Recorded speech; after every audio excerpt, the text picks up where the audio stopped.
90 రోజుల కోర్సు పూర్తి చేస్తే చాలు 100% ప్లేస్మెంట్ సపోర్ట్ తో సాఫ్ట్వేర్ జాబ్ మీ సొంతం. వెంటనే కోడ్ జ్ఞాన్ డెస్టినేషన్ ని సంప్రదించండి. నమస్తే రవీంద్రనాథ్ సార్. నమస్తే అండి జవేరి గారు. తెలంగాణ ప్రభుత్వం కొత్తగా ఎల్ఆర్ఎస్ స్కీమ్ అనేది తేవడం జరుగుతుంది.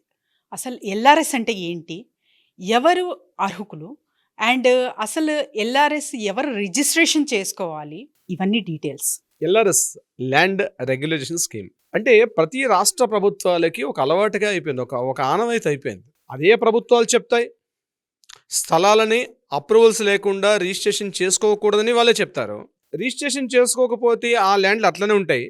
మళ్ళీ ఎప్పుడైతే ప్రభుత్వానికి ఆదాయ మార్గాలు కావాలి, ఇన్కమ్ కావాలనుకుంటే మళ్ళీ ఎల్ఆర్ఎస్ని పెట్టేది కూడా అదే ప్రభుత్వాలు. అంటే పంచాయతీ లేఅవుట్లకి ఇక్కడ మనకి అనధికారిక లేఅవుట్లు అని వాళ్ళు డిక్లేర్ చేస్తారు. మరి పంచాయతీ లేఅవుట్లకి పర్మిషన్స్ ఇచ్చేటప్పుడు కూడా పంచాయతీ లేఅవుట్లకి ఇచ్చేది మరి అదే పంచాయతీ సర్పంచ్లో వాళ్ళు ఇస్తున్నారు, ఆఫీసర్స్ వాళ్ళు అప్పుడు పేమెంట్ చేస్తున్నారు. రీసెంట్గా వాటికి నల్లా ఛార్జెస్ కూడా వసూలు చేస్తున్నారు. అయినప్పటికీ కూడా అవి అనధికారిక లేఅవుట్లు. ఇది గవర్నమెంట్ యొక్క లెక్కల ప్రకారం, నేను చెప్పట్లేదండి, గవర్నమెంట్ యొక్క లెక్కల ప్రకారం పంచాయతీ లేఅవుట్లు కానీ అంటే హెచ్ఎండిఏ పరిధి దాటి డిటిసిపి పరిధిలో కాకుండా మిగిలిన చోట్ల ఎక్కడెక్కడైతే లేఅవుట్లు వేస్తారో ఆ లేఅవుట్లన్నీ కూడా అనధికారిక లేఅవుట్లు, అందులో ప్లాట్లకు ఉన్నటువంటివి కూడా అనధికారిక ప్లాట్లు అని గవర్నమెంటే నిర్వచనం చెప్తోంది. ఓకే, గుడ్, బాగుంది. మరి గవర్నమెంట్ తీసుకొచ్చినటువంటి ఎల్ఆర్ఎస్ స్కీమ్లో కట్టి అమౌంట్ కట్టేస్తే, అంటే ఆ అనధికారిక ప్లాట్లు ఏవైతే ఉన్నాయో అమౌంట్ కొట్టేస్తే అప్పటి వరకు అక్రమమైనటువంటి ప్లాట్లు, అప్పటి వరకు అక్రమంగా ఉన్నటువంటి అనధికారికంగా ఉన్న లేఅవుట్లు అవన్నీ కూడా సక్రమం అయిపోతాయి. This is called LRS. ఈరోజు రాష్ట్ర వ్యాప్తంగా కొన్ని వేల మంది దీనికి సఫర్ అవుతున్నారు. అంటే దొంగతనం చేయమని చెప్తుంది ప్రభుత్వమే, దొంగతనం చేసిన తర్వాత బాబు నువ్వు ఇంత పెనాల్టీ కట్టి నువ్వు అప్పటిదాకా ఉన్న దొంగవి ఈరోజు నువ్వు మంచి దొరవైపోయావు, ఈరోజు క్లీన్ చిట్ అని చెప్తుంది కూడా ప్రభుత్వమే. ఇక వివరాల్లోకి వెళ్తే ఎల్ఆర్ఎస్ అనే స్కీమ్ని 2020లోనే అప్పటి కేసీఆర్ ప్రభుత్వం వారు ఈ యొక్క ఎల్ఆర్ఎస్ అప్లికేషన్స్ పెట్టుకున్నారు.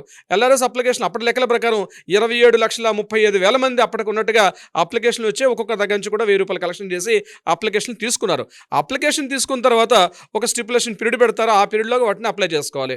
అయితే రీసెంట్గా హైడ్రా వచ్చిన తర్వాత కూడా ఏ పరిధిలో ప్రాంతాల్లో ఎక్కడెక్కడైతే హైడ్రా పరిధి కానీ, నాలాల పరిధిలో కానీ, క్యాచ్మెంట్ ఏరియాస్లో కానీ, రిక్రియేషన్ జోన్లో కానీ, మిగిలిన ఎటువంటి ఈ జోన్స్లో లేకుండా ఏదైతే హెచ్ఎండిఏ రిలీజ్ చేస్తుంటే ఆ జోన్స్లో లేకుండా ఎక్కడెక్కడైతే ప్లాట్లు ఉన్నాయో వాటిని మీరు అప్లై చేసుకోండి, ఆ ప్లాట్లను కూడా మేము ఇప్పుడు క్లియర్ చేసేస్తామని చెప్తూ రీసెంట్గా కాంగ్రెస్ ప్రభుత్వం వారు కూడా ఎల్ఆర్ఎస్ కోసం డిక్లేర్ చేశారు డేటు.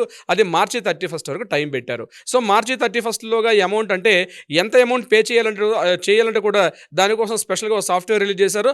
ఆ సాఫ్ట్వేర్ ప్రకారం ఎంత అమౌంట్ జనరేట్ చేయాలనేది డైరెక్ట్గా సబ్ రిజిస్టర్ ఆఫీస్కి కానీ లేకపోతే మున్సిపల్ ఆఫీస్కి కానీ, అంటే ఆయా ప్రాంతాల్లో ఒకవేళ సబ్ రిజిస్టర్ ఆఫీస్లో కానీ అక్కడ సిబ్బంది అనుకున్నట్టుగా సపోర్ట్ చేయకపోతే మున్సిపల్ ఆఫీస్కి వెళ్ళగలిగితే అటువంటి సందర్భాల్లో మన డాక్యుమెంట్ అని మొత్తం సబ్మిట్ చేస్తే మీరు పంచాయతీ లేఅవుట్లో ప్లాట్ కొన్నా సరే, హెచ్ఎండి అప్రూవల్ లేకపోయినా, డిటిసిపి అప్రూవల్ లేకపోయినా, ఎటువంటి అప్రూవల్స్ లేకపోయినా మీరు కొంత పెనాల్టీ మీ యొక్క కొంత అమౌంట్ పే చేస్తే మీ ప్లాట్లని రెగ్యులర్ చేసి చేయడం జరుగుతుంది. This called land regularisation act అన్నది. సో మార్చి 31 వరకు ప్రభుత్వం ఒక కొత్త స్కీమ్ని కూడా పెట్టారు. దాంట్లో ఏంటంటే ఎవరైతే మార్చి 31లోగా amount full one time payment కడితే ఆ అమౌంట్లో 25% సబ్సిడీ కూడా ఇస్తామని చెప్పి రాష్ట్ర ప్రభుత్వం నేను చెప్పడం జరిగింది. ఇక దీనికోసం అని చెప్పి రాష్ట్ర వ్యాప్తంగా మండలాలు అంటే ఈ జిల్లా ఆ జిల్లాని పరిధి కాకుండా రాష్ట్ర వ్యాప్తంగా ఉన్నటువంటి అనేక వేల మంది ఈరోజు ఆ ఎల్ఆర్ఎస్ అంటే ల్యాండ్ని రెగ్యులేట్ చేసుకునే పనిలో బిజీగా పడ్డారు. ఈరోజు 1000 రూపాయలు పెట్టి అప్లికేషన్ పెట్టుకుంటున్నారు. ఇంతకు ముందు మొదట్లో చెప్పింది ఏంటంటే 2020 తర్వాత ఎవరైతే అప్లికేషన్ చేసుకున్నారో వాళ్ళకి మాత్రమే ఈ ప్లాట్లను రెగ్యులేట్ చేస్తారు ఇంతకు ముందు చెప్పినప్పుడు కూడా. ఇప్పుడు రీసెంట్గా చెప్పిన కాంగ్రెస్ ప్రభుత్వం ఏంటంటే 2020లో అప్లై చేసుకోకపోయినా ఇప్పుడు కొత్తగా అప్లై చేసుకుని కూడా ల్యాండ్ రెగ్యులేట్ చేసేసుకోవచ్చు అని చెప్పి ఈ స్కీమ్ని పెట్టడం జరిగింది. నేనేమంటానంటే ఓకే, గుడ్, బాగుంది, ఎల్ఆర్ఎస్ స్కీమ్ పెట్టారు, ల్యాండ్ రెగ్యులేట్ చేస్తున్నారు. మీరు ఎప్పటికప్పుడు 3 ఇయర్స్కి 4 ఇయర్స్కి మీరు ఎల్ఆర్ఎస్ స్కీమ్లు పెట్టడం వల్ల ప్రతి చోట లేస్తాయి, ఖచ్చితంగా అనధికార లేఅవుట్లు ఉంటాయి. ఎందుకంటే ఈరోజు పెరిగినటువంటి రేట్లు ఎలా ఉన్నాయంటే హెచ్ఎండిఏలో ఉన్నటువంటి రేట్లు ఈరోజు ఎకరానికి 10 లక్షల రూపాయలు ఫీజు పెడితే కానీ ఒక లేఅవుట్ పెట్టుకోలేని పరిస్థితి. ఎల్ఆర్ఎస్లో మళ్ళీ ఏం చేశారు, ఏదైనా అంటే లేఅవుట్ అంటే ఒక లేఅవుట్ వేసి ఆ లేఅవుట్లో ఉన్నటువంటి అంటే 20 ఫీట్ రోడ్లు వేసుకున్నా 15 ఫీట్ రోడ్లు వేసుకున్నా సరే ఆ ప్రాపర్టీ సరిపెట్టిన బోత్ సైడ్స్ కట్ చేసేసుకొని ఆ 20 ఫీట్ల రోడ్ అంటే యాక్చువల్లీ హెచ్ఎండిఏ కొన్ని రూల్స్ ఉంటాయి. అంటే మినిమం 33 ఫీట్ రోడ్ ఉండాలి, మెయిన్ రోడ్ 40 ఫీట్ రోడ్ ఉండాలి, సైజుని ఇంకా పెరిగినట్లయితే, అంటే లేఅవుట్ యొక్క పరిధి పెరిగినట్లయితే 60 ఫీట్ రోడ్డు, 80 ఫీట్ రోడ్డు, దాని తగ్గట్టుగా లేఅవుట్ సైజ్ ఏర్పాటు చేసి అక్కడ ప్లాట్ సైజెస్ ప్రతి ప్లాట్కి వెళ్ళడానికి 33 ఫీట్ రోడ్ ఉండాలని మ్యాండేటరీ హెచ్ఎండిఎల్ చెప్తున్నారు. అయితే ఇక్కడ ఏమవుతుంది, హెచ్ఎండిఎల్ లేఅవుట్ వేయడానికి లేఅవుట్ రియల్ ఎస్టేట్ వాళ్ళు సిద్ధపడినప్పుడు కూడా హెచ్ఎండిఏ కట్టాల్సిన అంతంత ఫీజులకు భయపడిపోయి లక్షల్లో ఫీజులు, ఎకరానికి ఈరోజు 10 లక్షల రూపాయలు ఓన్లీ దీనికే పెట్టాల్సిన పరిస్థితి వస్తుంది. ఇటువంటి పరిస్థితుల్లో ఈ లేఅవుట్లు వేయకుండా హెచ్ఎండిఏలో ఉన్నప్పటికి కూడా కేవలం హెచ్ఎండిఏ ఫీజులకు భయపడిపోయి పంచాయతీ లేఅవుట్లు పెట్టి పర్వాలేదు ఈరోజు మీరు ప్లాట్లు కొనేసేయండి, 2 ఇయర్స్కో 3 ఇయర్స్కో 4 ఇయర్స్కో ఎప్పుడో ఏదో ఒక రోజున ప్రభుత్వం మనల్ని కాస్త మనల్ని ఆదరిస్తే, ప్రభుత్వం మనల్ని కాస్త అనుకూలంగా వచ్చినట్లయితే ఇమీడియట్గా మనకి మళ్ళీ ఎల్ఆర్ఎస్ అనే స్కీమ్ అనుకోటి ఇప్పుడు కూడా ఉంది. అంటే ఈరోజు మీరు ఆ ఫీజులు కట్టుకోలేక ఎస్కేప్ చేయడం కోసం కూడా రియల్ ఎస్టేట్ వ్యాపారస్తులు ఈరోజు అదే పని చేస్తున్నారు. అంటే ఎప్పటికప్పుడు ఎవ్రీ 3 ఇయర్స్కి 4 ఇయర్స్కి ఎల్ఆర్ఎస్ స్కీమ్ రావడం వల్ల అనధికారిక లేఅవుట్లు ఎప్పుడు కూడా వస్తూనే ఉంటాయి. ఎందుకు వస్తున్నాయి, ఎప్పుడైతే హెచ్ఎండిఏ లేఅవుట్ల యొక్క ఫీజులు, డిటిసిపి యొక్క కాస్ట్ ఎప్పుడైతే మీ కాస్ట్ పెరిగిందో ఆటోమేటిక్గా మీకు ఉన్నటువంటి దీని రేటు పెరిగిపోతుంది. End of the day cost అనేది ఎవరు బేర్ చేయాలి, కస్టమర్ బేర్ చేయాలి. ఆ కస్టమర్ బేర్ చేస్తున్నాడు కాబట్టి కస్టమర్ రేట్ తగ్గించడం ఉద్దేశంతో ఈరోజు హెచ్ఎండిఏకి వెళ్లకుండా డిటిసిపికి వెళ్లకుండా పంచాయతీ లేఅవుట్లు వేసేసుకోవడం, 3 ఇయర్స్కో 4 ఇయర్స్కో గవర్నమెంట్ ఎప్పుడైతే మనకు అనుగ్రహిస్తుందో ఇమీడియట్గా మనం ఎల్ఆర్ఎస్కి వెళ్ళిపోవడం ఒక ఆనవాయితీగా మారిపోయింది. ఇది కరెక్టా తప్పంది మేధావులు చెప్పాల్సిన అవసరం అయితే ఉంటుంది. ఇంకొక విషయం నేను దీనికి సంబంధించి ఇంకొక మాట కూడా చెప్పే ప్రయత్నం చేస్తాను.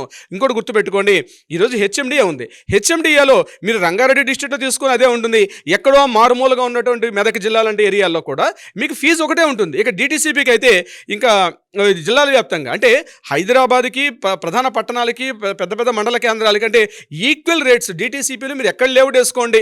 అంటే ఎక్కడో ఫర్ ఎగ్జాంపుల్ నేను చెప్తానండి, అమన్గల్ ఆ ప్రాంతంలో చేసినప్పుడు అక్కడ లేఅవుట్లు డిటిసిపి పర్మిషన్ తీసుకోవాలంటే కూడా అక్కడ కూడా రేట్ అదే కాస్ట్, అదే డిటిసిపి లేఅవుట్ మరి కాస్త సిటీ హెచ్ఎండిఏకి బోర్డర్లో ఉన్నటువంటి ఏరియాలో కాస్ట్ చేసిన అదే కాస్ట్.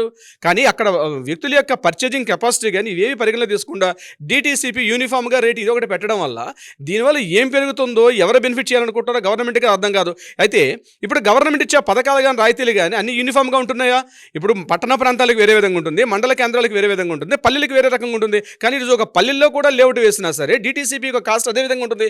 అదేవిధంగా హెచ్ఎండిఏ సిటీకి ఈరోజు వెస్ట్ జోన్లో ఉన్నటువంటి గోపనపల్లి, నల్లగండ్ల, లేకపోతే కొల్లూరు, పాటిగనాపూరు లేదా మీకున్నటువంటి మోకల ఈ ప్రాంతాలు అదే రేటు ఉంటుంది. అదే హెచ్ఎండిఏ పరిధి ఉన్నటువంటి కాస్త అవుట్స్కట్స్ వెళ్ళినప్పుడు కూడా రేట్ అదే విధంగా హెచ్ఎండిఏ ఫీజు వేస్తారు. ఇక్కడ ల్యాండ్ కాస్ట్ చూస్తే మారిపోయి ఉంటుంది, అక్కడ ల్యాండ్ కాస్ట్ చూస్తే దీనికి 100% వేరియేషన్స్ ఉండే ఛాన్సెస్ కూడా ఉంటాయి. అటువంటి సందర్భాల్లో హెచ్ఎండిఏ ఫీజెస్ ఈక్వల్ పెట్టడం వల్ల ధరల్లో మార్పు ఎట్లా వస్తుంది? ఈరోజు రియల్ ఎస్టేట్ ఈ రకంగా పరిస్థితి కుదిలైపోవడానికి కూడా రాష్ట్ర ప్రభుత్వం తీసుకున్నటువంటి కొన్ని చర్యలు, అనాలోచితమైన చర్యలు తీసుకోవడం వల్ల కూడా ఈ రకమైన పరిస్థితి వచ్చే అవకాశం కూడా ఉంటుంది.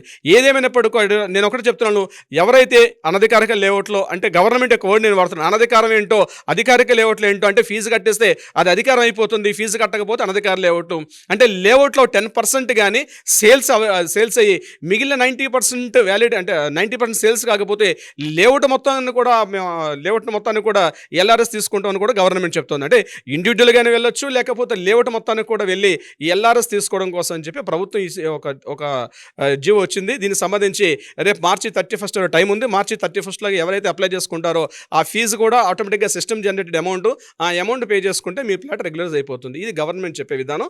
లేఅవుట్ పరంగానే వెళ్ళొచ్చు, లేకపోతే ఇండివిజువల్ ప్లాట్గానే వెళ్ళొచ్చు. ఏ రకంగా అయినా సరే ఎల్ఆర్ఎస్ అప్లై చేసుకోవడం కోసం మళ్ళీ దూరాలు తెరిచింది.